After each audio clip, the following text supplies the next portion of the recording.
Hi, I'm Brandon with Vivo, and in this video we'll be showing you how to properly install the sink rod into your Vivo height adjustable desk frame. Well, the first thing to do is to loosen any nuts or wing nuts on the sink rod, and then extend the hex rod out just a couple inches.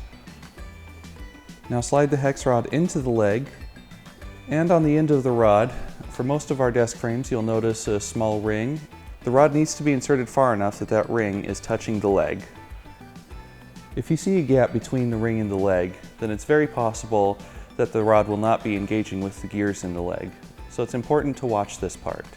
Next, while holding the hex rod with one hand, extend the sink rod onto the motor shaft or gearbox shaft. Like the other end, this needs to be extended on fully in order to engage with the shaft. Sometimes these parts won't be perfectly aligned out of the box. But as you can see here, it's possible to grip the rod with both hands and twist it back and forth a little until things are properly aligned. And now with everything in place, tighten any nuts or wing nuts on the sink rod. And on some of our desk frames, instead of a nut, there will be a small set screw at the end, which can be tightened with a small Allen wrench.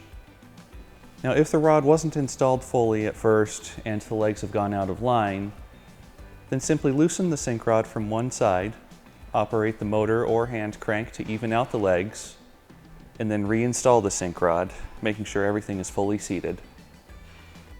And now with the rod installed, your desk will be fully functional and ready to operate. If you have any questions, please feel free to contact our customer support team for assistance.